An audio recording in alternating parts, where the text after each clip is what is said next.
Hello and welcome, ladies and gentlemen, to Norushen 10-man normal in the Siege of Orgrimmar raid. And this fight is fairly simple with good tactics and good communication.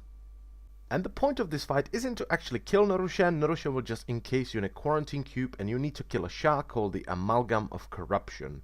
This fight has a corruption bar mechanic, and the more corruption you have, the less efficient you are going to be with your selected role. So, everyone starts with 75% corruption, and as soon as the boss pulls and spawns, these two golden balls will appear with him. If you click on the golden balls, you'll be teleported into another realm where you have to basically complete a challenge. For DPS, it's kill 3 small ads and 1 big ad.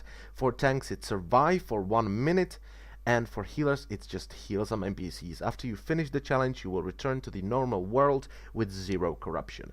Note that if you're a DPS, every ad you kill in the other world will spawn in the normal world, so your raid has to deal with them. This is where the actual communication part comes in, because if you release all of them at once and your raid is not ready for it, you will probably wipe. So, the biggest problem on this fight is actually being overwhelmed by the ads and the enraged timer. The enraged timer is pretty tight, so for this fight you want to bring 2 tanks, 2 healers and 6 DPS.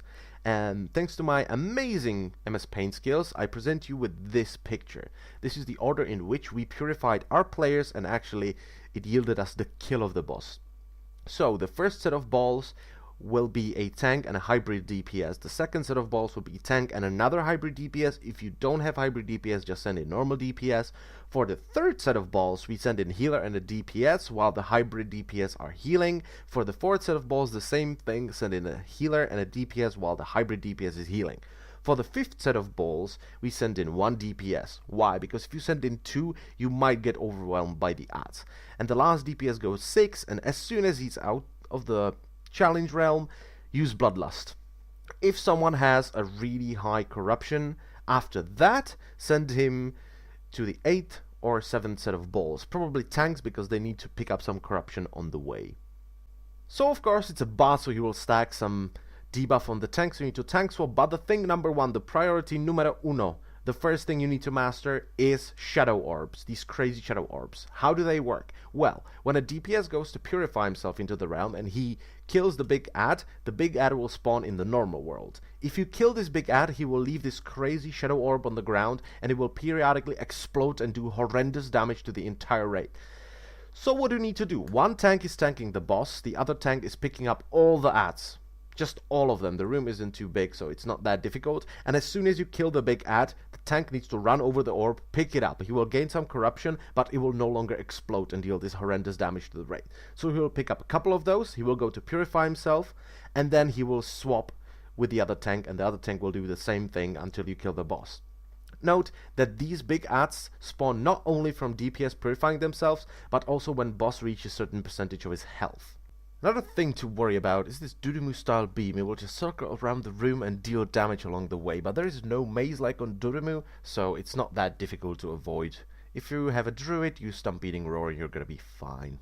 Now I want to talk about probably the most important thing, apart from the shadow orbs that tanks need to pick up, the DPS purifying process and the communication associated with it. If you do not communicate with people outside of the challenge realm, you're gonna screw them over really hard. As you can see, I jumped into the purification realm and I'm just running around. I killed the big ad and now I'm waiting.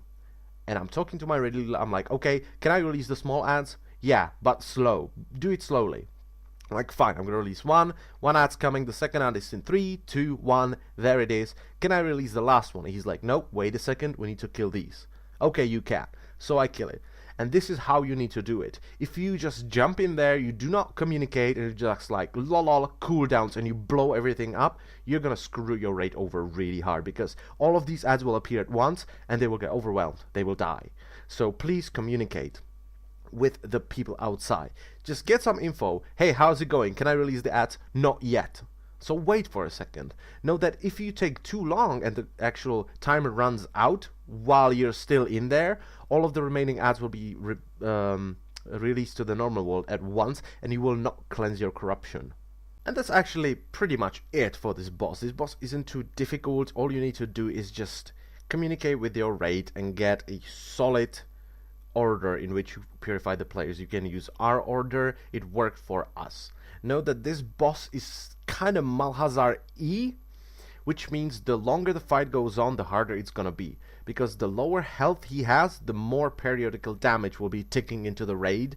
So towards the end of the fight, people might start dying, but just don't lose focus. Just focus on what you're supposed to do and you're gonna kill it. It's not that hard.